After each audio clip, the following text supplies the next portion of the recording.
Good morning everyone. आज की class में पढ़ेंगे हम लोग होल्डिंग कंपनी का क्वेश्चन नंबर 2। इसके पहले इंट्रोडक्शन हुआ है और एक क्वेश्चन हुआ है। आज देखेंगे हम लोग क्वेश्चन नंबर 2 में बैलेंस शीट कैसे बनता है। On 1 April 2014 H limited purchase all the shares of H limited. फिर से देखिए यहाँ पर लिखा हुआ है ऑल द शेयर्स मतलब 100% शेयर्स को एक्वायर कर लिया एच लिमिटेड ने एच लिमिटेड का एट ए कॉस्ट ऑफ 2,50,000 और उसकी कॉस्ट ऑफ इन्वेस्टमेंट है 2,50,000 रुपीज़। इसका मतलब है होल्डिंग कंपनी यानी कि एच लिमिटेड ने एच लिमिटेड का सारा शेयर को खरीदा 2,50,000 रुपये में। The balance sheet as on 31 March 2015 are as follow. अच्छा, यहाँ पर दो डेट दिया हुआ है। ये खरीदा कब है? 1 अप्रैल 2004 को, और ये बैलेंस शीट दिया हुआ है 1 साल बाद यानी कि 31 मार्च 2015 को। इससे क्या निकलता है अभी थोड़ी देर में पता चलेगा।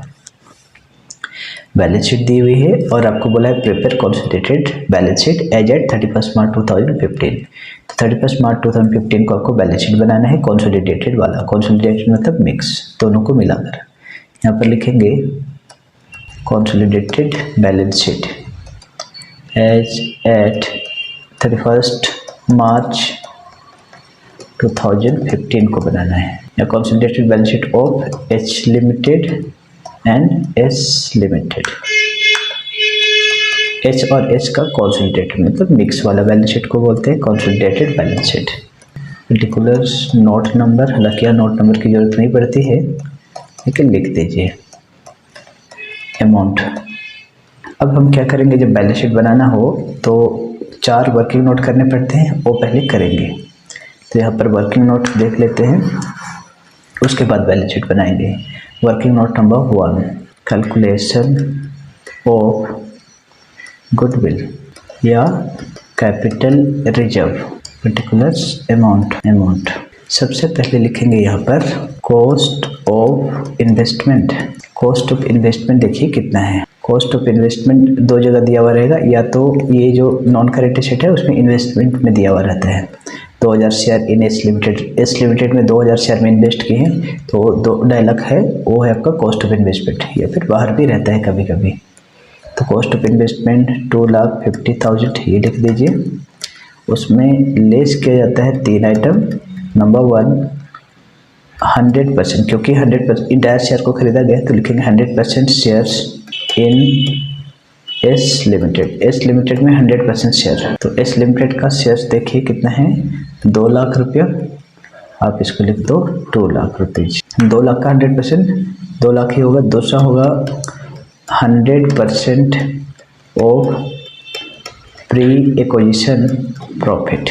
100% of pre acquisition profit in S limited. S limited का प्री एक्विजिशन प्रॉफिट बोलते किसको है उसको समझिए। प्री एक्विजिशन मतलब इसकी बिजनेस को खरीदने से पहले, इसकी कंपनी को खरीदने से पहले तक का जो प्रॉफिट है उसको बोलते हैं प्री एक्विजिशन। खरीदा कब जा रहा है? 1 अप्रैल 2014 को। यहाँ पर एक ऐसे लिख देते हैं 1 अप्रैल 2014। और ये जो बैलेंस शीट दिया हुआ है वो बैलेंस शीट है 31 मार्च 2015। 31 मार्च 2015 की बैलेंस शीट दी हुई है। अब हमें देखना है प्रॉफिट का क्या सिचुएशन था यहाँ पर। ये देखिए statement of PL. Statement of PL जो है वो है 40,000 और ये कब का है? 31 मार्च 2015 का। 31 मार्च 2015 की प्रॉफिट है। कितना प्रॉफिट है? 40,000 रुपीज़। यहाँ पर प्रॉफिट है 40,000। इसका मतलब खरीदे उस दिन कोई भी प्रॉफिट नहीं था। पहले अगर कुछ रहता तो बैलेंस दिया हुआ रहता, तो खरीदने के पहले कोई प्रॉफिट नहीं था। अभी कंपनी की प्रॉफिट है 40,000, तो खरीदने के पहले एक भी प्रॉफिट नहीं था, तो प्री एक्विजिशन प्रॉफिट हो जाएगा नील, एक भी नहीं था। लेकिन खरीदने के बाद कंपनी ने प्रॉफिट कमाया है 40,000, इसको बोलते हैं पोस्ट एक्विजिशन प्रॉफिट बोला जाता है। और ये है आपका 40,000 रुपये, तो इसकी अभी ज़रूरत पड़ेगी। तो आप यहाँ पर प्री एक्विजिशन प्रॉफिट में लिखेगा नील। प्री एक्विजिशन प्रॉफिट एक भी नहीं था। तीसरा देखेंगे 100% of pre acquisition reserve in S limited. देखिए रिजर्व कितना था उसको समझते हैं। 1 अप्रैल 2014 और 31 मार्च 2015 रिजर्व के लिए देखिए क्वेश्चन में क्या लिखा हुआ है, जो रिजर्व फंड है ना, रिजर्व फंड है 30,000 रुपीज़ था एस लिमिटेड के पास, लेकिन उसकी डेट कब है 1 अप्रैल 2014। इसका मतलब कि इस डेट को कंपनी के पास जो प्रॉफिट था वो प्री एक्विजिशन प्रॉफिट है, जो कि है 30,000 रुपया। थोड़ा डेट को समझिएगा। यहाँ पर देखिए प्रॉफिट के बारे में कोई डेट वेट लिखा हुआ नहीं है, और ये बैलेंस शीट चूँकि 31 मार्च का है तो ये वाला प्रॉफिट 31 मार्च का है, लेकिन ये जो 30,000 है वो इसके लिए अलग से डेट दी हुई है। ये रिजर्व कब का है, 1 अप्रैल 2014 का। तो हम इस कंपनी को खरीदे हैं 1 अप्रैल 2014 को, तो ये जो अमाउंट है रिजर्व है वो होगा प्री एक्विजिशन। प्री एक्विजिशन का मतलब होता है इस बिजनेस को खरीदने के पहले तक का प्रॉफिट, उस दिन तक का प्रॉफिट। तो ये प्री एक्विजिशन 30,000 और पोस्ट एक्विजिशन एक भी नहीं है, क्योंकि ये जो भी रिजर्व था वो पहले का है, खरीदने के पहले का है और बाद का कुछ भी नहीं दिया हुआ है। तो प्री एक्विजिशन रिजर्व में लिखेंगे 30,000। 30,000 का अगर हम 100% निकालेंगे तो 30,000 ही आएगा। Post acquisition 0, post acquisition reserve हो जाएगा नील। ओके, इसको कैलकुलेट कीजिए। 2 लाख और 2,30,000 रुपीज़। अब 2,30,000 इसमें कर देंगे माइनस, तो 250 में 230 माइनस करेंगे तो आएगा 20, और इस 20,000 को बोलेंगे, जो कि प्लस में आंसर आ रहा है इसलिए इसको बोलेंगे गुडविल। सो गुडविल आ गया आपका 20,000 रुपीज़। अब इसके बाद आगे वर्किंग नोट देखिए, गुडविल आ चुका है 20,000 रुपीज़। अब हम निकालेंगे इसके आगे calculation of consolidated PL. Working note number 2, calculation of consolidated profit. Consolidated profit कैसे निकालेंगे ये देखते हैं। सबसे पहले लिखेंगे प्रॉफिट ऑफ होल्डिंग कंपनी, मतलब एच लिमिटेड कंपनी के प्रॉफिट लेंगे। तो एच लिमिटेड की प्रॉफिट आपके पास दिया हुआ है ये 60,000 रुपये। एच लिमिटेड की प्रॉफिट है 60,000 रुपीज़। तो आप इसे 60,000 यहाँ पर लिखिए, उसमें ऐड करना होता है 100% of post acquisition, post acquisition profit in S limited subsidiary company में 100% पोस्ट एक्विजिशन प्रॉफिट। तो आप इसमें देखिए डायग्राम बनाया था, उसमें प्री एक्विजिशन नील था लेकिन पोस्ट एक्विजिशन 40,000 की प्रॉफिट है, मतलब इसने जो भी प्रॉफिट कमाए हैं वो खरीदने के बाद कमाए हैं, तो उसको बोलते हैं post acquisition profit which is 40,000 rupees. तो 40,000 का अगर आप 100% निकालेंगे तो 40,000 ठीक होगा। 40 और 60 को अगर आप टोटल करेंगे तो आएगा 1 लाख। इस 1 लाख को बोलेंगे कंसोलिडेटेड पीएल। ये हो गया सेकंड वर्किंग नोट। अब करेंगे अगला working note consolidated reserve. Working note number 3, calculation of consolidated reserve. यहाँ पर लिखेंगे reserve of holding company. Reserve of holding company, holding company का रिजर्व देख लीजिए कितना है। होल्डिंग कंपनी की रिजर्व फंड है 50,000, उसमें ऐड किया जाता है 100% of post acquisition reserve in subsidiary company. तो पोस्ट एक्विजिशन रिजर्व यहाँ पर देख रहे हो नील है, एक भी नहीं है, लिख लीजिए नील। अब इसको टोटल यदि करते हैं तो आएगा 50,000 रुपीज़, जिसे बोलेंगे कंसोलिडेटेड रिजर्व। और इस क्वेश्चन में माइनॉरिटी इंटरेस्ट नहीं निकलेगा, क्योंकि इसमें पूरा 100% शेयर को खरीदा गया है। अगर कुछ कम शेयर को खरीदा गया होता 80%, 90%, तो रिमेनिंग शेयर्स को हम लोग बोलते हैं माइनॉरिटी शेयर्स। लेकिन यहाँ चूँकि 100% शेयर को खरीदा गया है तो कोई भी माइनॉरिटी इंटरेस्ट नहीं निकलेगा। तो ये तीनों वर्किंग नोट हो चुका है।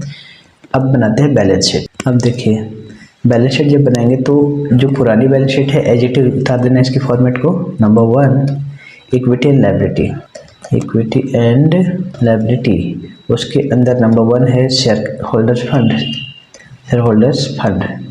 और शेयर होल्डर्स फंड में 3 चीज़ें हैं, शेयर कैपिटल, रिजर्व फंड और पीएल।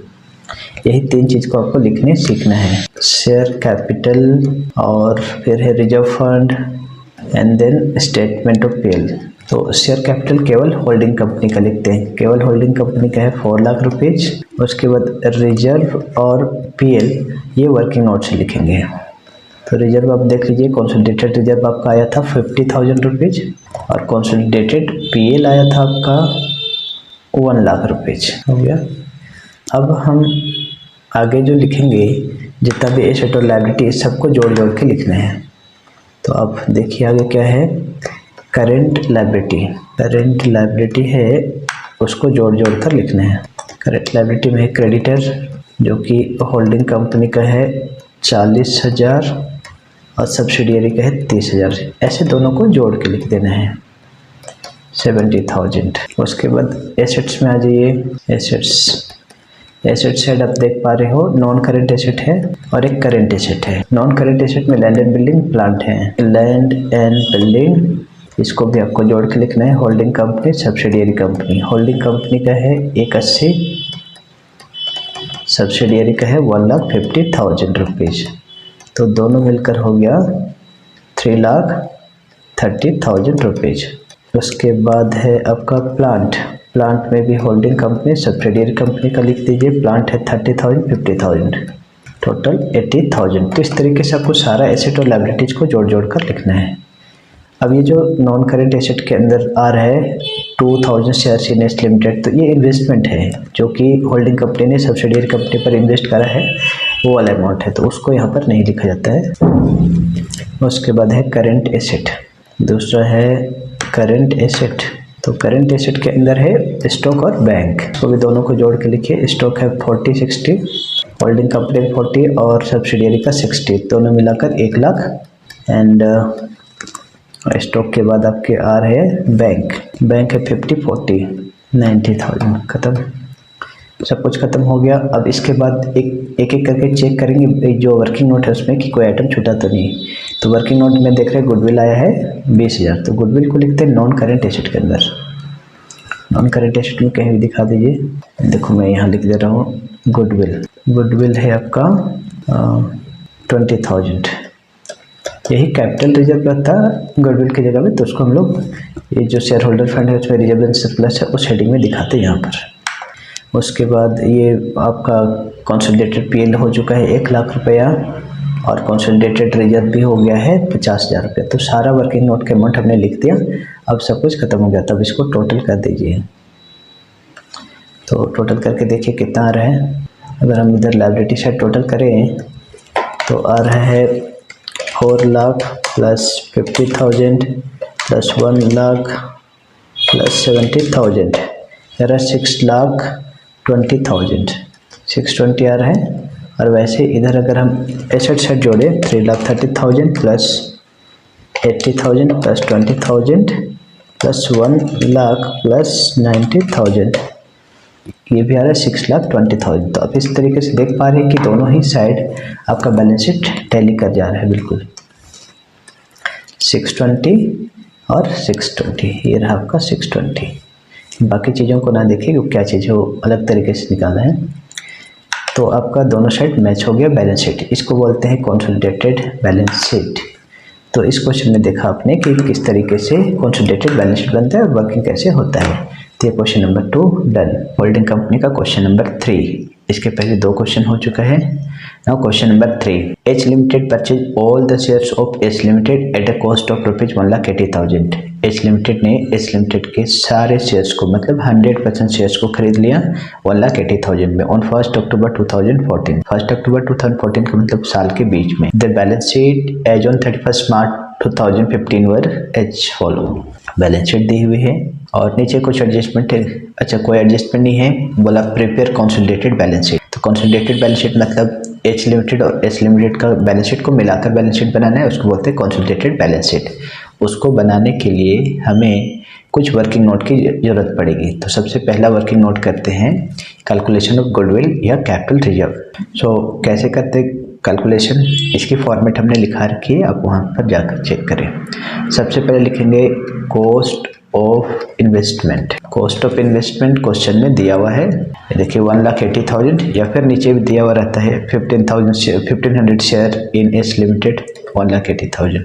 तो ये है आपका कॉस्ट ऑफ इन्वेस्टमेंट, उसे लिखिए 1,80,000। इसमें लेस किया जाता है 3 चीज़ें।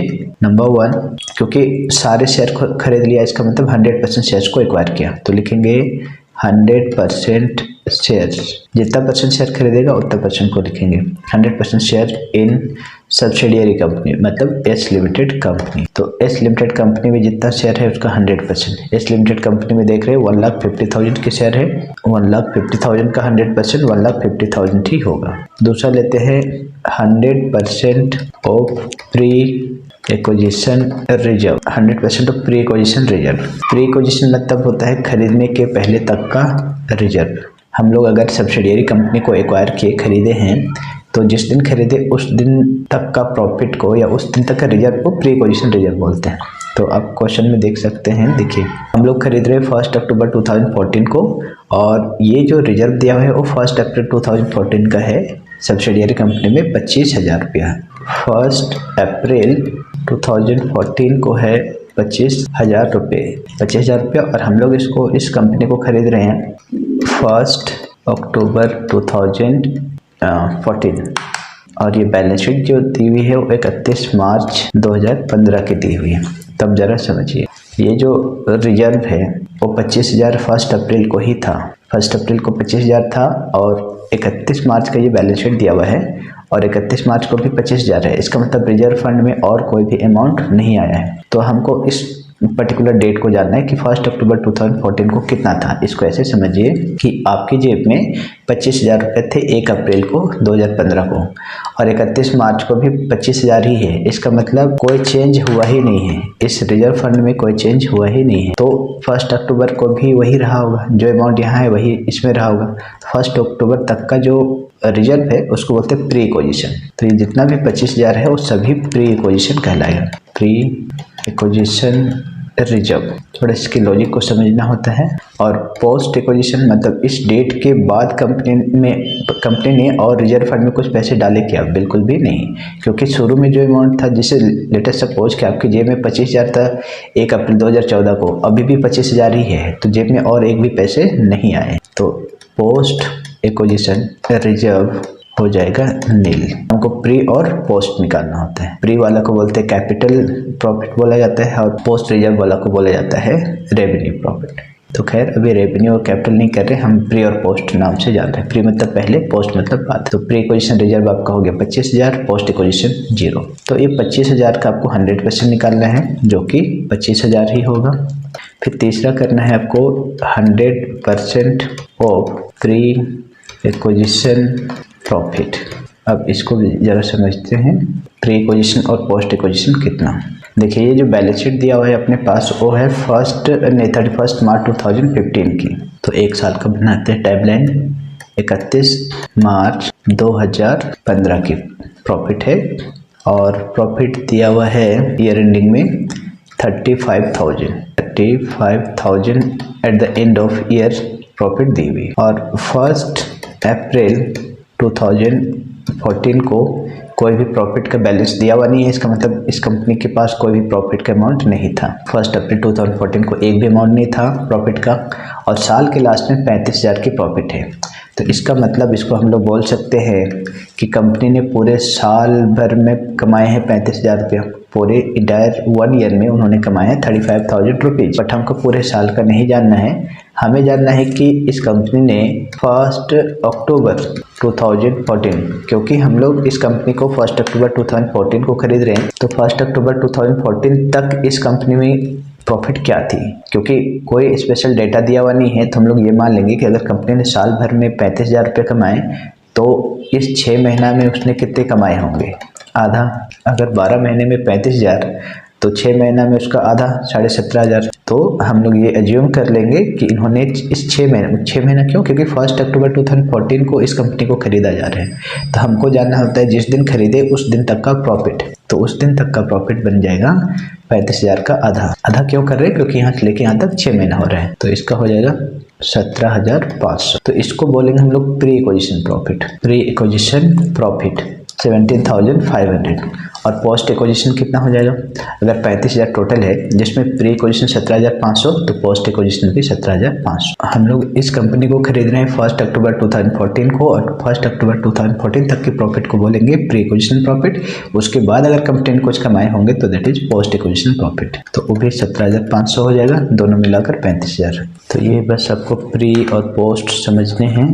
तो प्री एक्विजिशन प्रॉफिट आपने लिखा 17,500 रुपया, उसका 100% 17,500 ही होगा। बस अब इसको कर दीजिए टोटल 17,500। अब इस तीनों को टोटल करके यहाँ लिखेंगे 1,50,000 plus 25,000 plus 17,500, this is coming to 1,92,500। तो 180 में 192,500 अगर माइनस कर देंगे तो बचेगा 12,500। 12,500 जो बचा उसको बोलते हैं, चूँकि ये माइनस में आ रहा है 12,500 रुपया, 180 छोटा है और 192 बड़ा है, तो इसको अगर आप माइनस करोगे तो 12,500 आएगा माइनस में। तो माइनस में आएगा तो माइनस में हम नहीं लिखेंगे, लेकिन उसका नाम बदल देंगे। जैसे प्लस में आता तो गुडविल बोलते हैं, वैसे माइनस में आएगा तो इसको बोलते हैं कैपिटल रिजर्व।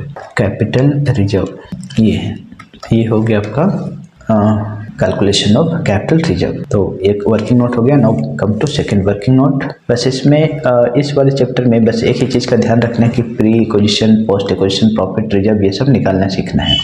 प्री मतलब खरीदने के पहले तक का, और पोस्ट मतलब खरीदने के बाद। अगर ये दोनों चीज़ें आपको क्लियर हो गई तो ये chapter done. Now working note number 2, मैंने पहले ही बता रखा है ये सारे का फॉर्मेट वगैरह, तो उसे फॉलो करते हुए बनाएंगे। Calculation of consolidated profit. सबसे पहले लिखेंगे profit of holding company, H limited company की प्रॉफिट। तो देखिए एच लिमिटेड कंपनी की प्रॉफिट कितना है 60,000 रुपीज। उस पर ऐड किया जाता है 100% ऑफ पोस्ट एक्विजिशन प्रॉफिट। तो हमने वर्किंग में पहले निकाल रखा है प्री और पोस्ट। पोस्ट एक्विजिशन प्रॉफिट आप देख रहे हो यहाँ 17,500, इसको टोटल कर दीजिए 77,500, इसको बोलेंगे कंसोलिडेटेड प्रॉफिट। तो ये दो वर्किंग हो गया।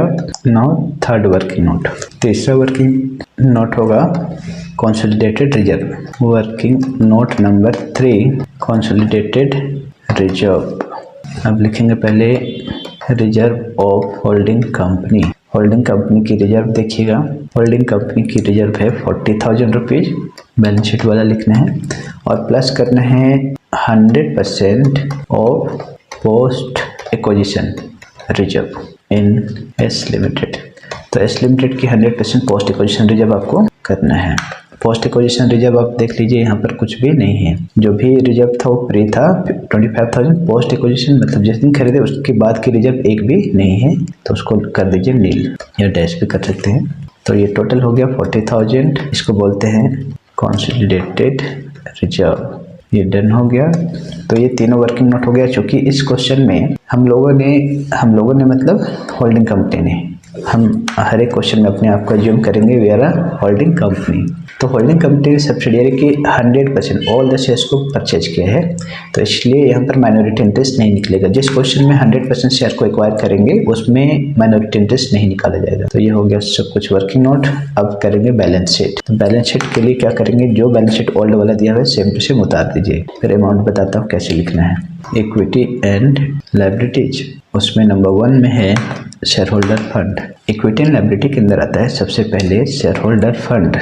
शेयर होल्डर्स फंड, उसके अंदर आ रहा है शेयर कैपिटल, फिर reserve fund, and then statement of PL, statement of profit and loss. इतना लिखने के बाद लिखेंगे नॉन करेंट लायबिलिटी। जैसे बैलेंस शीट है सेम इसको उतार दीजिए। फिर बताता हूँ अमाउंट कैसे लिखना है। जो ओल्ड वाली बैलेंस शीट आपके पास दी हुई है सेम टू सेम उतार दीजिए। जैसे नॉन करेंट लायबिलिटी के अंदर है डिबेंचर, उसको थोड़ा सा जगह छोड़ के उतार देना। फिर है तीसरा नंबर में करेंट लायबिलिटी, बस ये अपने जैसा है उसे सेम टू सेम कॉपी कर देना है। इतना करने के बाद अब एसेट साइड लिखिए। एसेट्स, एसेट साइड भी है non current asset, current asset, इसको उतार दो। Non current assets. Holding company की बैलेंस शीट बनाना बहुत आसान है अगर आपको वर्किंग नोट आता है तो। वर्किंग नोट आप सही से बनाइए, उसके बाद इसको बस कॉपी करते जाइए। नॉन करेंट एसेट में है लैंड एंड बिल्डिंग, उसके बाद प्लांट एंड मशीनरी, हो गया।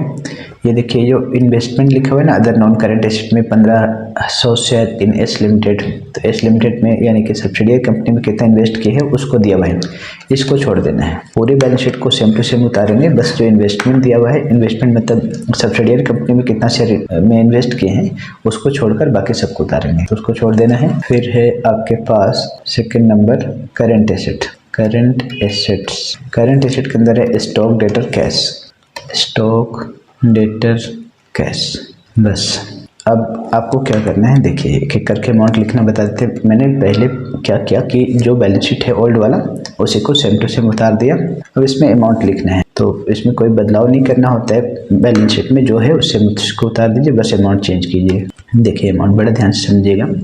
शेयर कैपिटल, शेयर कैपिटल केवल और केवल होल्डिंग कंपनी का लिखेंगे, विच इज 5 लाख रुपीज़। जैसे से बता रहा हूँ उसको ध्यान दीजिएगा, हर बैलेंस शीट में सेम बनाना है, केवल होल्डिंग कंपनी का। फिर रिजर्व फंड, तो रिजर्व फंड में, अच्छा शेयर कैपिटल यहाँ पर है, सॉरी। रिजर्व फंड में आपको क्या करना है, रिजर्व फंड और पीएल को वर्किंग नोट से लिखेंगे, वर्किंग नोट। वर्किंग नोट आपने बनाया ना कंसोलिडेटेड पीएल और कंसोलिडेटेड रिजर्व, उसको लिखना है। तो कंसोलिडेटेड प्रॉफिट एंड लॉस है 77,500, इसको लिख दो 77,500, और कंसोलिडेटेड रिजर्व आया है आपका देखो 40,000, उसको लिख दीजिए, हो गया बस।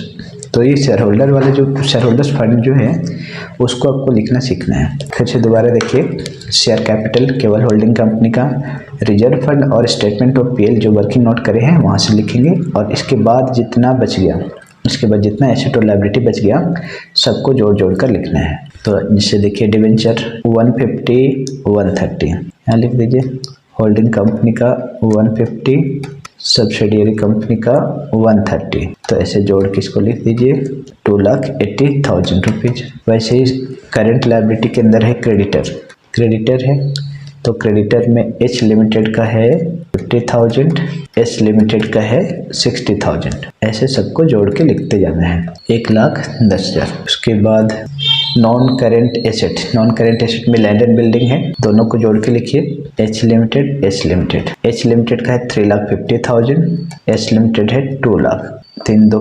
5,50,000। उसी तरीके से मशीनरी है, प्लांट एंड मशीनरी है, एच लिमिटेड का 1 लाख रुपये, सबको जोड़ जोड़ के लिखना है। और होल्डिंग के बाद सब्सिडियरी का है 90,000 रुपीज़, तो 1,90,000 रुपीज़ हो गया। उसके बाद ये जो इन्वेस्टमेंट इन सब्सिडियरी कंपनी है उसको तो लिखते नहीं है। नेक्स्ट है स्टॉक, 1,80,000, स्टॉक हो गया 1,80,000, यहाँ पर लिख दीजिए, जगह कम है, 1,80,000। इसी तरीके से डेटर है 50 और 25, 50,000 25,000, ये हो जाएगा 75,000 हो गया। एंड कैश बैलेंस दिया हुआ है आपका 20,000 और 5,000 रुपीज़, 25,000 रुपीज़। लिखने के बाद एक बार चेक कर लेना है, ये जो वर्किंग आपने करी है उसमें एक बार चेक करना है कि कोई आइटम ऐसा है जो छूटा तो नहीं। तो बैलेंस शीट में आप चेक करो, एक एक करके सारे आइटम हो चुका है, लेकिन वर्किंग नोट में देखेंगे तो यहाँ पर देखिए गुडविल या कैपिटल रिजर्व, तो यहाँ पर आया है कैपिटल रिजर्व। अगर गुडविल आता तो इसको एसेट में लिखते, लेकिन कैपिटल रिजर्व आता है तो इसको शेयर होल्डर फंड के अंदर रिजर्व एंड सरप्लस में लिखते हैं, यहाँ पर कैपिटल रिजर्व। तो कैपिटल रिजर्व पक्का आया है 12,500, उसको भी यहाँ पर लिख दीजिए 12,500। और अगर यही चीज़ गुडविल आता तो उसको नॉन करेंट एसेट में दिखाते हैं। कंसोलिडेटेड पेड हो चुका है, कंसोलिडेटेड रिजर्व भी हो चुका है, माइनॉरिटी इंटरेस्ट है नहीं। तो अब इसे टोटल करिए, 5,40,000, 77,500, 12,500, 2,80,000, 1,10,000, यह आ रहा है 10,20,000। टोटल आ रहा है 10,20,000। ये एसेट का टोटल, ये एसेट और लायबिलिटी का टोटल 10,20,000 आ रहा है। इधर एसेट साइड भी चेक कर लेते हैं, 5,50,000 प्लस 1,90,000 प्लस 1,80,000 प्लस 75,000 प्लस 25,000, ये भी आ रहा है 10,20,000 रुपये, ये एसेट का टोटल और वो लायबिलिटी। तो तो इस तरीके से देख रहे बैलेंस शीट बनाना बहुत आसान है।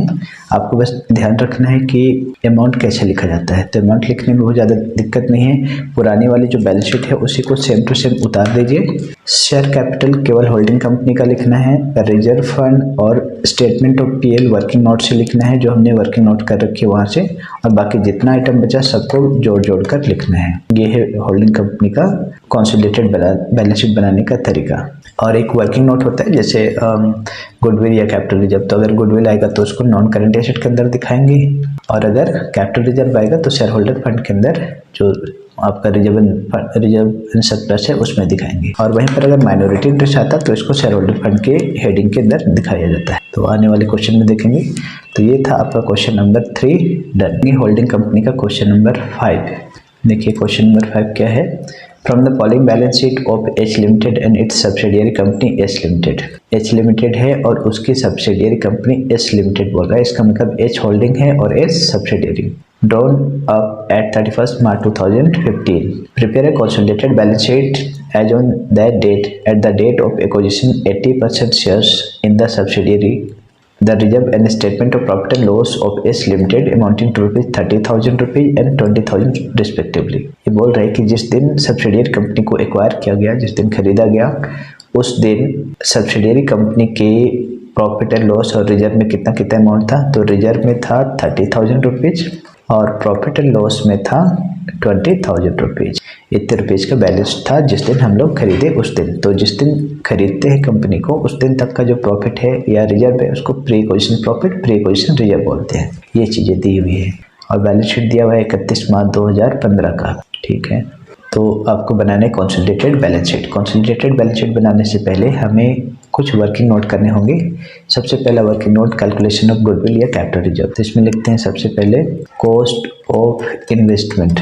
और कॉस्ट ऑफ इन्वेस्टमेंट दो जगह रह सकता है। एक तो बैलेंस शीट में देखो यहाँ पर कितना शेयर इन्वेस्ट किए हैं वो दिया हुआ है। 1600 शेयर में इन्वेस्ट किए हैं 200 रुपये करके, तो 3,20,000। और ये चीज़ बाहर भी हो सकता है, अच्छा बाहर दिया हुआ नहीं है। तो कॉस्ट ऑफ इन्वेस्टमेंट आपको हर क्वेश्चन में यहीं पर मिलेगा। नॉन करेंट एसेट के अंदर इन्वेस्टमेंट लिखा हुआ रहेगा या फिर लिखा हुआ रहेगा कितना शेयर में आपने पैसे इन्वेस्ट करा है। तो होल्डिंग कंपनी 1600 शेयर खरीदी है सब्सिडियरी कंपनी का, उसका टोटल प्राइस है 3,20,000। तो उसको यहाँ पर लिखना है 3,20,000 रुपीज़। उसमें लेस किया जाता है 3 आइटम। कितना शेयर परचेज कर रहे हैं, तो ये क्वेश्चन में लिखा हुआ है 80%। इसको डिग्री ऑफ कंट्रोल बोलते हैं। तो कई बार ये दिया हुआ नहीं रहता है तो इसको भी निकालना होता है। तो फिलहाल दिया हुआ है, लिखेंगे 80% of share capital in S limited. S limited मतलब सब्सिडियरी कंपनी। तो इनकी शेयर कैपिटल आप देखिए 2 लाख रुपया, उसका 80% निकाल लो 1,60,000। दूसरा लिखेंगे 80% ऑफ प्री एक्विजिशन प्रॉफिट या रिजर्व लिख सकते हो, कोई भी पहले लिखो चलेगा। 80% ऑफ प्री एक्विजिशन प्रॉफिट। और तीसरा होता है 80% of pre acquisition reserve in subsidiary company S limited company. अब ये प्री एक्विजिशन पोस्ट एक्विजिशन क्या है उसको एक बार यहाँ निकालते हैं। देखिए ये जो बैलेंस शीट है वो बैलेंस शीट है 31 मार्च 2015 का। और इस कंपनी को कब एक्वायर किया इसकी डेट दी हुई नहीं है, हालांकि ये डेट मेंशन होना चाहिए। अच्छा ओके, नहीं दिया है तो कोई बात नहीं, हम मान लेते हैं कि 31 मार्च 2015 के पहले इस कंपनी को खरीदा गया है। कोई पर्टिकुलर डेट होगा, दिया हुआ नहीं, कोई बात नहीं। लेकिन जिस दिन खरीदे उस दिन कंपनी के पास, सब्सिडियरी कंपनी के पास प्रॉफिट कितना था, तो प्रॉफिट था देखो 20,000 रुपये। जिस दिन हम लोग सब्सिडियरी कंपनी को एक्वायर किए उस दिन सब्सिडियरी कंपनी का प्रॉफिट था 20,000 rupees at the date of acquisition. तो जिस दिन खरीदे उस दिन तक का प्रॉफिट को बोलते हैं pre acquisition profit. Pre acquisition profit company का था 20,000 रुपीज़। अब पोस्ट एक्विजिशन आइए समझते हैं कैसे। और ये जो बैलेंस शीट है वो 31 मार्च 2015 की है।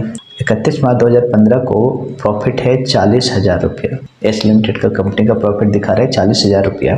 इसका मतलब समझिए, eight the end of year company का प्रॉफिट बता रहा है 40,000 रुपया। तो जिस दिन खरीदे कंपनी को उस दिन 20,000 था कंपनी का प्रॉफिट, अभी 40 है। इसका मतलब खरीदने के बाद कंपनी ने और कितना कमाए। जिस दिन खरीदे उस दिन कंपनी की जेब में 20,000 रुपये की प्रॉफिट थी। अभी साल के लास्ट में 40,000 की प्रॉफिट है, इसका मतलब कंपनी ने और कितना कमाया, तो 20,000 कमाया। उस 20,000 को बोलते हैं पोस्ट एक्विजिशन। बड़ा आसान है, खरीदने के पहले तक को बोलते हैं प्री, खरीदने के बाद वाला को पोस्ट। और यही समझना है प्री और पोस्ट। प्री और पोस्ट अगर आप समझ गए तो बड़ा आसान है। तो टोटल 40 है, उसमें पहले का 20 था, तो कंपनी ने अभी कमाए 20। ये है आपका पोस्ट एक्विजिशन प्रॉफिट और ये प्री एक्विजिशन प्रॉफिट। वैसे रिजर्व भी निकाल लीजिए प्री और पोस्ट वाला, ये हो गया। अब सेम हम निकालेंगे रिजर्व के लिए।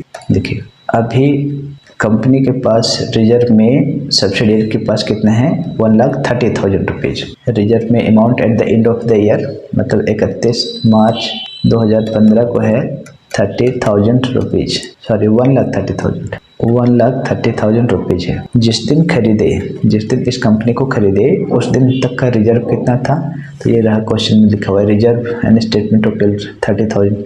तो जिस दिन खरीदे उस दिन कंपनी के पास 30,000 रुपये का रिजर्व था।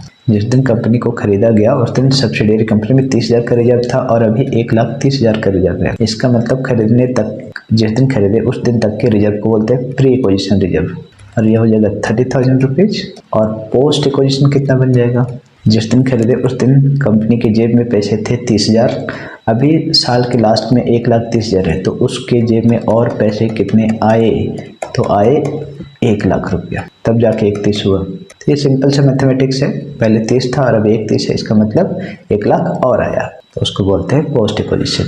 बस, तो ये हमें प्री और पोस्ट समझना है। अब आते हैं कैलकुलेशन में। तो आप यहाँ पर देखो 80% ऑफ प्री एक्विजिशन प्रॉफिट लिखना था। प्री एक्विजिशन प्रॉफिट अपने पास है 20,000 रुपीज़। 20,000 का 80% निकाल दीजिए 16,000, और प्री एक्विजिशन रिजर्व है 30,000 रुपीज़, उसका 80% निकाल दो 24,000 रुपया। तो इसको हम टोटल करेंगे और जोड़ेंगे 1,60,000, 16,000 और 24,000, यार टोटल 2,00,000 रुपया। तो इस 2,00,000 को माइनस करेंगे 3,20,000 में, तो बचेगी आपका 1,20,000 रुपीज़।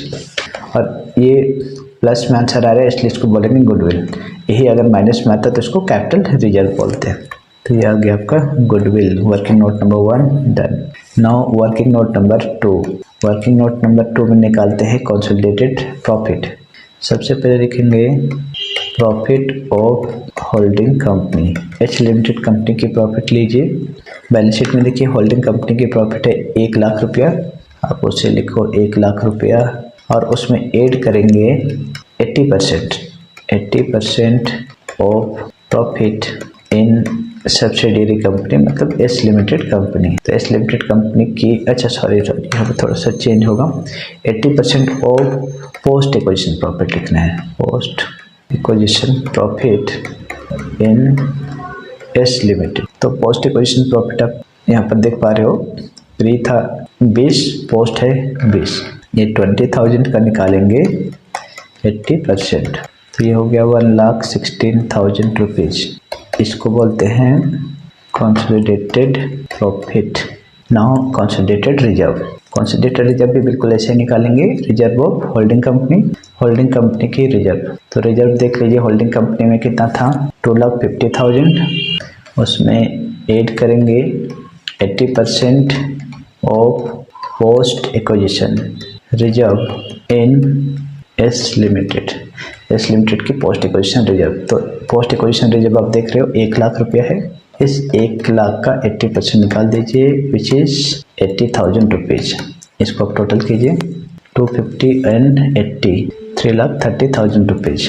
इसको बोलेंगे कंसोलिडेटेड रिजर्व। तो कंसोलिडेटेड रिजर्व भी आ गया। अब लास्ट में निकालेंगे माइनॉरिटी इंटरेस्ट। देखिए इसके पहले हर एक क्वेश्चन में जितना भी क्वेश्चन बनाया उसमें था कंपनी ने 100% शेयर को खरीद लिया, तो इसलिए वहाँ पर माइनॉरिटी इंटरेस्ट नहीं निकलता था, बट यहाँ पर 80% शेयर को खरीदे हैं, तो जो 20% रिमेनिंग बच गया है उसका निकलेगा माइनॉरिटी इंटरेस्ट। कैसे निकलता है देखिए, लिखेंगे 20%, जहाँ पर y% लिखते थे ना ओवर फॉर्मेट में, वहाँ लिखेंगे 20%। होल्डिंग कंपनी के लिए 80% है, तो जो बच गया वो 20% किसका है, माइनॉरिटी शेयर्स मतलब सब्सिडियरी कंपनी का। तो सब्सिडियरी कंपनी का हिस्सा कितना है उसको बोलते हैं माइनॉरिटी शेयर। तो 20% of share capital in subsidiary company subsidiary company का जो बैलेंस शीट है, अब ये जो है अमाउंट वो सब कुछ बैलेंस शीट से देखना है, प्री पोस्ट वगैरह नहीं देखना है। शेयर कैपिटल है सब्सिडियरी का, उसका 20% लीजिए, 2 लाख का 20% 40,000, फिर लिखेंगे ऐड करते जाना है 20% ऑफ प्रॉफिट। टोटल प्रॉफिट जितना है सब्सिडियरी कंपनी का उसका 20% of profit in S limited. S limited में टोटल प्रॉफिट कितना है eight the end of the year 40,000, तो 40,000 का 20% निकालिए 8,000 है। और तीसरा है 20% of reserve in S limited. S limited के पास जितना रिजर्व है उसका 20%, तो एस लिमिटेड का रिजर्व है 1,30,000 रुपीज़, 130 उसका निकालना है 20%, 26,000। अब इसको टोटल कर दीजिए और यही होगा आपका माइनॉरिटी इंटरेस्ट। तो 40,000 प्लस 8,000 प्लस 26,000, 74,000 आ रहा है, इसको बोलते हैं माइनॉरिटी इंटरेस्ट। तो इस तरीके से सारे वर्किंग नोट कंप्लीट। अब बनाएंगे बैलेंस शीट, और बैलेंस शीट बनाते समय इस बात का ध्यान रखेंगे कि ये सारे वर्किंग नोट्स जो हमने निकाले हैं उसको भी लिखें। तो बैलेंस शीट में कुछ नहीं करना है, जो पुरानी वाली बैलेंस शीट दी हुई है उसी को उतारते जाना है। पहले ये सारे आइटम्स को उतारिए और उसके बाद लिखेंगे अमाउंट। इक्विटी एंड लायबिलिटीज, उसके अंदर है number 1 share holders fund. Share holder fund के अंदर 3 आइटम हैं, शेयर कैपिटल, शेयर ऑफ 100 लिखा हुआ, आप वो भी लिख सकते हो या शेयर कैपिटल भी लिख सकते हैं, रिजर्व और स्टेटमेंट ऑफ पीएल, ये 3 चीज़ें हैं। उसके बाद आपका सेकंड है करंट लायबिलिटी। करंट लायबिलिटी में है क्रेडिटर, आपको कुछ नहीं करना है, जो एज इट इज है बैलेंस शीट उसी को उतारते जाना है। Now come to the asset side. दूसरा है एसेट्स। एसेट साइड आप देखेंगे है आपका सन्ड्री एसेट्स। सन्ड्री एसेट है, और सभी पूरी बैलेंस शीट को लिखते समय बस इस बात का ध्यान रखेंगे कि होल्डिंग कंपनी ने सब्सिडियरी कंपनी में जितना पैसा इन्वेस्ट किया है, जैसे ये लिखा हुआ रहेगा इतना शेयर ऑफ इतना एज, जैसे यहाँ 1600 शेयर ऑफ 200 ईच लिखा हुआ है ना, इसको छोड़ देना है। ये इन्वेस्टमेंट है, इन्वेस्टमेंट इन सब्सिडियरी कंपनी।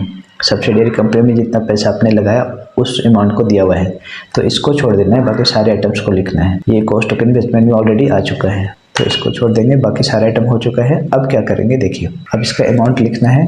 अमाउंट लिखते वक्त क्या करेंगे, share capital only holding company का लिखना है। तो ये होल्डिंग कंपनी का शेयर कैपिटल है 8 लाख रुपया।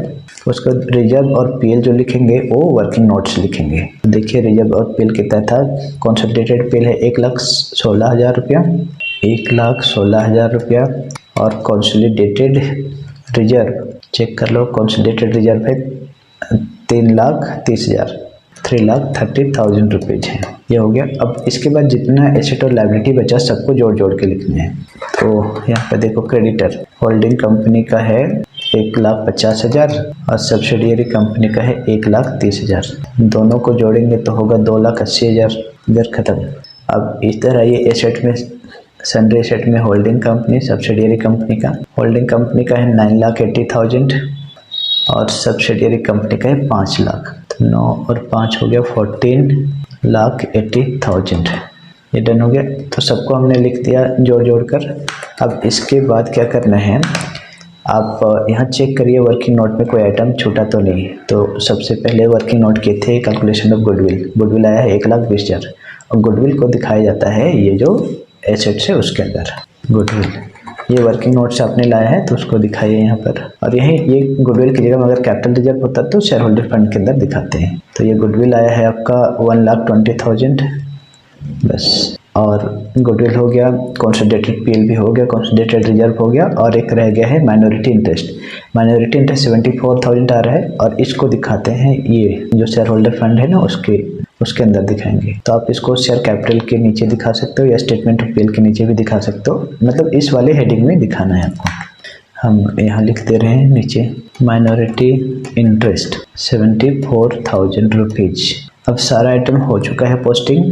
अब इसको कर दीजिए टोटल करके देखिए कितना आ रहा है। 8 lakh, 3,30,000, 1,16,000, 74,000 and 2,80,000।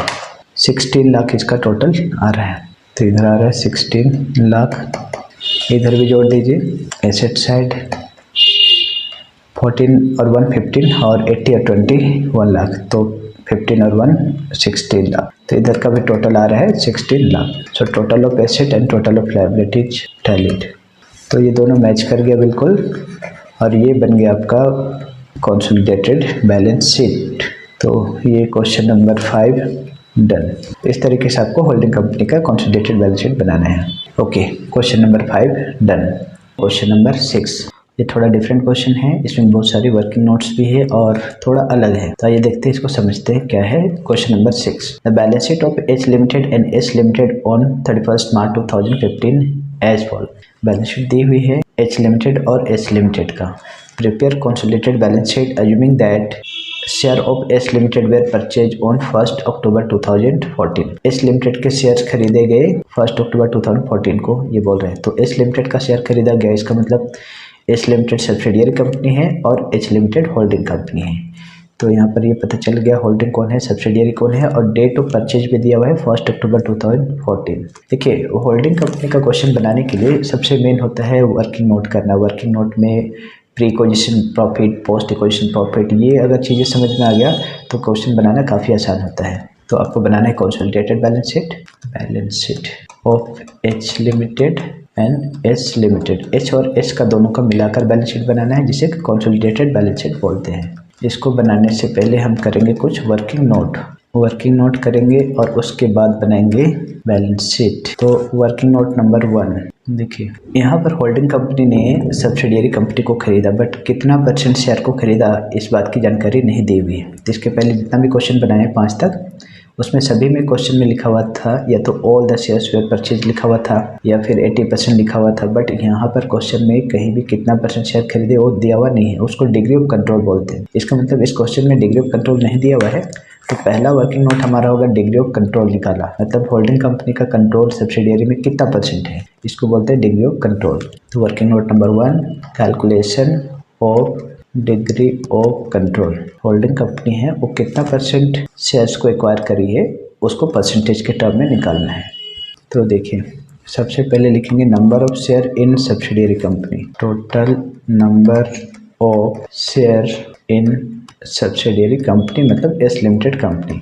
S limited company में टोटल कितना शेयर है ये पहले पता करते हैं। तो आप यहाँ पर देख सकते हो 5 लाख रुपये का शेयर है, एक का कीमत 100 रुपये है। 5 लाख शेयर है और एक की कीमत 100 रुपये है, तो नंबर ऑफ शेयर कितना हो जाएगा? 5 लाख रुपये का शेयर, एक की कीमत 100 रुपये है, इसका मतलब टोटल 5000 नंबर ऑफ शेयर है एस लिमिटेड के पास। उस 5000 में होल्डिंग कंपनी ने कितना शेयर खरीदा वो नीचे दिया हुआ रहता है। यहाँ पर देखो, हर एक क्वेश्चन में ये कॉस्ट ऑफ इन्वेस्टमेंट होता है, मतलब होल्डिंग कंपनी ने कितना शेयर खरीदा उसकी जानकारी है। यहाँ पर 4000 share in S limited, 4000 share को खरीदा है। लिखेंगे number of share purchase by holding company. तो होल्डिंग कंपनी ने 5000 में से कितना शेयर खरीदे? 4000 शेयर को खरीदे। तो अगर 5000 में से 4000 शेयर को खरीदे तो कितना % शेयर को खरीदे, उसी को बोलते हैं डिग्री ऑफ कंट्रोल। तो 4000 खरीदे आउट ऑफ 5000, तो 100 में कितना? तो इसको इस तरीके से मैथमेटिक्स निकालते हैं और आपका डिग्री ऑफ कंट्रोल आ जाएगा। जैसे 80%, तो मैक्सिमम क्वेश्चन में कितना % शेयर खरीदे ये दिया हुआ रहता है, अगर नहीं रहेगा तो इस तरीके से निकालना है। जितना खरीदे उसको ऊपर, टोटल को नीचे, इंटू 100 करेंगे तो आपका आ जाएगा डिग्री ऑफ कंट्रोल। तो इसके पहले इस तरीके का क्वेश्चन नहीं आया था, ये पहली बार क्वेश्चन आया है। तो जब भी अगर डिग्री ऑफ कंट्रोल नहीं दिया हो तब ऐसे करके निकालेंगे। Now working note number 1, working note number 1 done. अब 2, वर्किंग नोट नंबर 2, इसको बोलते हैं कैलकुलेशन ऑफ गुडविल या कैपिटल रिजर्व। हमें पहले नहीं पता होता है कि गुडविल निकलेगा या कैपिटल रिजर्व, इसलिए दोनों हेडिंग हमने दिया है। इस क्वेश्चन को बड़ा ही ध्यान से बनाना होगा। सबसे पहले यहाँ लिखते हैं cost of investment. Holding company ने सब्सिडियरी कंपनी पे कितना रुपये इन्वेस्ट किया, तो ये देखो, ये नॉन करेंट एसेट के अंदर दिखाया जाता है। 400 share in S limited 4,50,000। Her question में यहीं पर आपको कॉस्ट ऑफ इन्वेस्टमेंट मिलेगा 4,50,000। उसमें लेस किया जाता है 3 item. Number 1, 80% of share capital in S limited. Subsidiary company में 80% शेयर कैपिटल। तो शेयर कैपिटल देख लीजिए सब्सिडियरी कंपनी में कितना है। सब्सिडियरी कंपनी का शेयर कैपिटल है टोटल 5 लाख का, उसका 80% निकालेंगे। 5 लाख का 80% 4 लाख। फिर सेकेंड निकालेंगे 80% of pre acquisition profit. Word को ध्यान दीजिएगा, pre acquisition profit. Pre acquisition profit तो देखेंगे कि प्री एक्विजिशन प्रॉफिट कितना है, और फिर एक और लेते हैं 80% of pre acquisition reserve in subsidiary company. ये दो मेन चीज़ है, प्री एक्विजिशन पोस्ट एक्विजिशन। अगर आप समझ गए तो क्वेश्चन डन। इसको थोड़ा ध्यान से समझना पड़ेगा इस क्वेश्चन में। इसको एक टाइमलाइन के थ्रू हम आपको बता रहे हैं, बड़ी ध्यान से समझिएगा इसको, क्योंकि इसको अगर समझ गए तो आने वाले क्वेश्चन में कोई दिक्कत नहीं होगा। ये होल्डिंग कंपनी का सबसे इम्पोर्टेंट क्वेश्चन बोल सकते हो। देखिए ये जो बैलेंस शीट है वो 31 मार्च का है, 31 मार्च 2015, 31 मार्च 2015 की बैलेंस शीट दी हुई है। और ये जो कंपनी है उसको खरीदा गया है, मतलब सब्सिडियरी कंपनी को एक्वायर किया गया है, उसके परचेज किया गया है उसका शेयर को 1 अक्टूबर 2014 को, 1 अक्टूबर 2014 को खरीदा गया इस कंपनी के शेयर्स को। यहाँ 1 अप्रैल 2014 ये स्टार्टिंग की डेट है, ये ईयर एंडिंग है न, ईयर का बिगनिंग है और ये ईयर एंडिंग है, और साल के बीच में खरीदा गया एग्जैक्टली। अगर आप 1 अप्रैल 2014 से 1 अक्टूबर तक काउंट करोगे तो अप्रैल, मई, जून, जुलाई, अगस्त, सितंबर 6 मंथ हो रहा है। अक्टूबर 1 तारीख उसको काउंट नहीं करेंगे, तो 6 महीना के बीच में, मतलब साल के बीच में इस कंपनी को एक्वायर किया गया है, इस कंपनी के शेयर को परचेज किया गया है। अब हमको जानना है कि इस डेट तक का प्रॉफिट क्या था। तो उस डेट तक 1 अक्टूबर 2014 मतलब जिस दिन खरीद रहे हैं उस दिन तक का प्रॉफिट को बोलते हैं प्री एक्विजिशन प्रॉफिट। तो इसके लिए हमारे पास कुछ इन्फॉर्मेशन दिया हुआ है। देखिए balance of statement of PL हमको सब्सिडियरी कंपनी का देखना है। 1 अप्रैल 2014 को था 10,000 रुपया, 1 अप्रैल 2014 को था 10,000 रुपीज़ इस कंपनी का प्रॉफिट। ठीक, उसके बाद क्वेश्चन में लिखा हुआ है balance of statement of PL 2014-15, end का नहीं है, 2014-15 है 30,000। इसका मतलब बोल रहा है कि साल के दौरान इस एक साल में कंपनी ने 30,000 रुपया कमाए, 30,000 रुपये कमाए ड्यूरिंग द ईयर, ये बोल रहे हैं। तो इसका मतलब हुआ कि अगर पूरा साल भर में 30,000 कमाया तो कंपनी ने 6 महीना में कितना कमाया, तो यहाँ तक कमाया होगा 15,000 रुपया, आधा। अगर पूरा साल भर में 30,000 रुपये कमाया कंपनी ने तो 6 महीना में कितना कमाया, आधा कमाया, दैट इज 15,000 रुपीज़।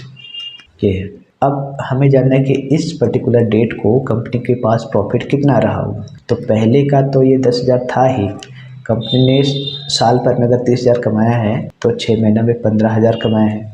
तो पहले 10,000 था और 15,000 और कमाया है इस 6 महीने में, तो यहाँ तक की जो प्रॉफिट होगी वो होगी 10,000, और ये 6 महीना में जो उन्होंने कमाया 15,000, मतलब टोटल 25,000। तो ये जो 25,000 की प्रॉफिट है इसको बोलते हैं प्री एक्विजिशन प्रॉफिट।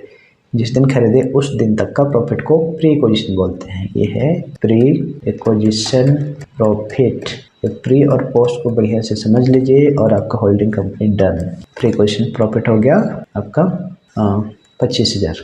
अब पोस्ट एक्विजिशन देखो, पोस्ट एक्विजिशन प्रॉफिट इस डेट के बाद, मतलब 1 अक्टूबर 2014 के बाद कंपनी ने कितना कमाया। तो बड़ी सिंपल है, पूरा साल भर में 30,000 कमाया, और ये 6 महीना में, पहले 6 महीना में अगर उसने 15 कमाया तो उसके बाद उन्होंने 15 कमाया हुआ, तब टोटल 30,000 हुआ। तो ये 15,000, पूरे साल का 30, तो 6 महीना का 15, और उसके बाद 6 महीना का 15, तब जाके 30। तो हमको जानना है कि इस डेट के बाद, मतलब 1 अक्टूबर 2014 के बाद कंपनी ने कितना कमाया, तो ऑब्वियसली 15 कमाया। तो ये है आपका पोस्ट एक्विजिशन प्रॉफिट। बस यही आपको पूरे इस क्वेश्चन में समझना था, प्री और पोस्ट। अब कोई प्रॉब्लम नहीं है। तो अब यहाँ पर आइए और यहाँ पर लिखते हैं 80% ऑफ प्री एक्विजिशन प्रॉफिट है subsidiary company. Pre acquisition profit है 25,000 का 80% 20,000। और उसी तरीके से प्री एक्विजिशन रिजर्व में निकालेंगे 80%। 1 अप्रैल 2014, 31 मार्च 2015। देखिए रिजर्व के बारे में क्या इन्फॉर्मेशन है, पेल तो हो गया है। रिजर्व, जनरल रिजर्व, ये 1 अप्रैल 2014 का है 20,000, मतलब जो भी रिजर्व है वो 1 अप्रैल 2014 का है, विच इज़ 20,000 रुपीज़। तो यहाँ पर रिजर्व था 20,000 रुपया, साल के लास्ट में भी 20,000 है। इसका मतलब रिजर्व में कोई भी और अमाउंट नहीं आया, साल में रिजर्व में और कोई भी अमाउंट नहीं डाला गया। जो भी प्रॉफिट था वो कब का था, 1 अप्रैल 2014 का। तो हमको जानना है ये 1 अक्टूबर 1 अक्टूबर 2014 को रिजर्व में कितना अमाउंट था?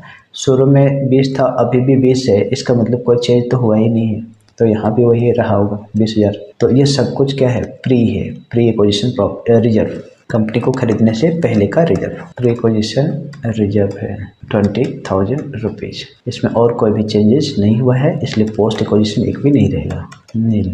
सभी कुछ क्या है? प्री एक्विजिशन रिजर्व है, पोस्ट एक्विजिशन रिजर्व एक भी नहीं है, खरीदने के बाद रिजर्व में और कोई भी अमाउंट ट्रांसफ़र नहीं किया गया है। तो प्री एक्विजिशन रिजर्व आपका आ गया है 20,000, और 20,000 का हम निकालेंगे 80%, 16,000। बस अब इसको आप टोटल लगाइए और लिखिए। टोटल करने से आ रहा है 4 लाख प्लस 20,000 प्लस 16,000, 4,36,000, और 4,36,000 को माइनस करेंगे 450 में तो बचेगा 14,000 प्लस में, और 14,000 जो आ रहा है उसे बोलेंगे गुडविल, क्योंकि प्लस में आ रहा है तो इसे बोलेंगे गुडविल। ये रहा, गुडविल आ गया 14,000। अब नेक्स्ट वर्किंग नोट हमारा होगा consolidated profit. Next working note है कंसोलिडेटेड प्रॉफिट। कंसोलिडेटेड प्रॉफिट कैसे निकालेंगे? सबसे पहले लिखेंगे profit of holding company, profit of holding company. तो होल्डिंग कंपनी का स्टार्टिंग में प्रॉफिट था 30,000 और उन्होंने और कमाया 80,000, टोटल प्रॉफिट हो गया 1,10,000। पहले था 30,000, उसने 80,000 और कमाया तो हो गया 1,10,000। उसमें ऐड किया जाता है 80% of post acquisition profit in S limited. तो एस लिमिटेड का पोस्ट एक्विजिशन प्रॉफिट देखिए कितना है, ये रहा। प्री एक्विजिशन 25,000, तो पोस्ट एक्विजिशन 15,000, तो ये 15,000 का निकालो 80%, 12,000। टोटल आ रहा है आपका 1,22,000। ये हो गया आपका कंसोलिडेटेड प्रॉफिट। अब निकालेंगे consolidated reserve. Working note number, अच्छा ये वर्किंग नोट नंबर 1 था, ये 2 था, ये 2, और ये वाला कंसोलिडेटेड प्रॉफिट 3 था। नो कंसोलिडेटेड प्रॉफिट के बाद कंसोलिडेटेड रिजर्व 4। सबसे पहले लिखेंगे reserve of holding company.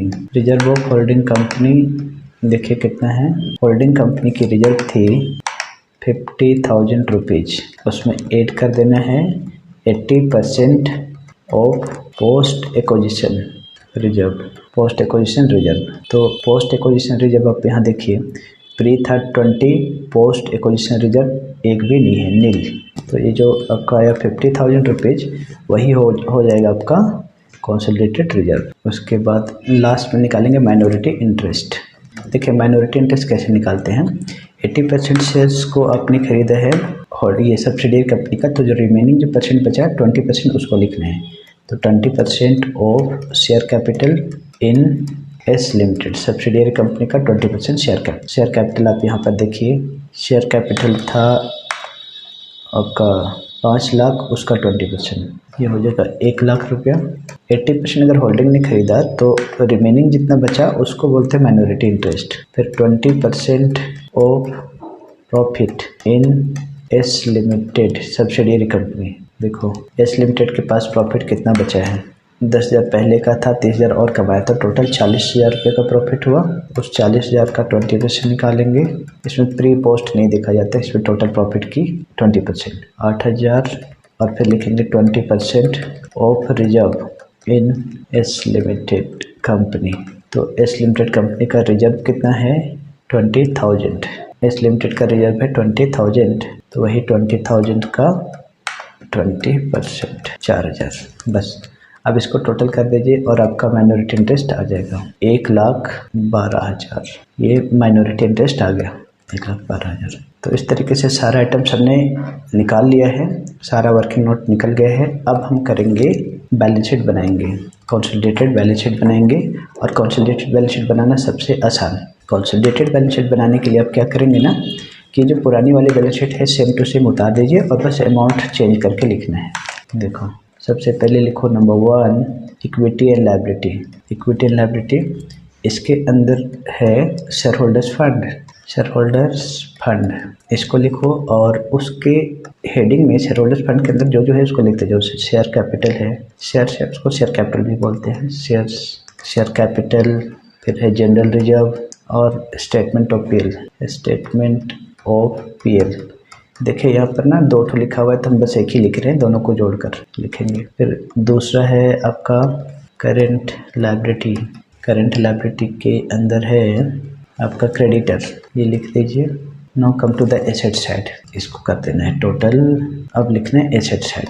Assets, asset में है सन्ड्री एसेट, सन्ड्री एसेट्स बस। और ये जो अदर नॉन करेंट एसेट है ना, इन्वेस्टमेंट इन सब्सिडियरी कंपनी, उसको नहीं लिखना है। तो इसको छोड़कर बाकी सारे आइटम्स को उतार देना है एज इट इज। अब अमाउंट लिखने का तरीका मैं बताया था इसके पहले वाले क्वेश्चन में भी कि सभी एसेट और लायबिलिटीज़ को जोड़ जोड़ कर लिखेंगे, और बाकी जैसे शेयर कैपिटल के अमाउंट केवल और केवल होल्डिंग कंपनी का लिखना है। तो शेयर कैपिटल में लिख दो होल्डिंग कंपनी का 10 लाख रुपीज़। बाकी चीज़ें वर्किंग नोट में आ चुकी है तो उसको नहीं लिखना होता है। फिर रिजर्व लिखते हैं और पीएल, रिजर्व और पीएल लिखते हैं वर्किंग नोट से। वर्किंग नोट देखिए और बताइए जनरल रिजर्व कितना है, या कंसोलिडेटेड प्रॉफिट 1,22,000, तो आप कंसोलिडेटेड प्रॉफिट लिख दीजिए 1,22,000। फिर कंसोलिडेटेड रिजर्व, जनरल रिजर्व लिखा हुआ है ना, उसी को कंसोलिडेटेड रिजर्व बोलेंगे। तो वो है आपका 50,000, ये रहा, ये लिख दो 50,000। इतना लिखने के बाद आपने लिखा तीनों चीज़ें। शेयर होल्डर फंड में जो आता है बस उसको समझना होता है। तो शेयर कैपिटल होल्डिंग कंपनी का जनरल रिजर्व और पीएल वर्किंग नोट से लिखना होता है, और बाकी जितना एसेट और लायबिलिटी बचा उसको जोड़ जोड़ के लिखना है। जैसे क्रेडिटर है तो इसको जोड़ के लिखिए। क्रेडिटर में holding company subsidiary company, holding company का 40 है, इसका भी 40 है, दोनों जोड़ कर लिख देंगे 80। अब यहाँ देखिए सन्ड्री एसेट, तो सन्ड्री एसेट में होल्डिंग कंपनी सब्सिडियरी कंपनी 750 और 6 लाख 30,50,000, ये हो गया। इन्वेस्टमेंट को नहीं लिखा जाता है तो इसको छोड़ दीजिए बस। तो ये सभी कुछ लिखने के बाद एक बार चेक करेंगे वर्किंग नोट में कोई आइटम छूटा क्या। जो आइटम छूट गया उसको लिख देंगे। जैसे देखिए क्या क्या है। डिग्री ऑफ कंट्रोल तो हो चुका है वर्किंग नोट में। सबसे पहले आया है आपका गुडविल, तो गुडविल आया है 14,000, और गुडविल होता है एसेट, उसको एसेट में आप दिखाएंगे। यहाँ पर गुडविल आ चुका है आपका 14,000 रुपीज़, उसको यहाँ पर लिखना है। गुडविल के बाद कंसोलिडेटेड प्रॉफिट हो गया है, कंसोलिडेटेड रिजर्व भी हो गया है। नाउ माइनॉरिटी इंटरेस्ट 1,12,000, तो माइनॉरिटी इंटरेस्ट को शेयर होल्डर फंड के अंदर दिखाते हैं। यहाँ माइनॉरिटी इंटरेस्ट 1,12,000 रुपये बस। तो सब कुछ हो गया। अब इसको टोटल कर दीजिए and it should be equal both side. Check करता हूँ, 10 lakh plus 50,000 plus 1,22,000 plus 1,12,000 plus 80,000, ये टोटल आ रहा है 13,64,000। 13,64,000 का टोटल आ रही है।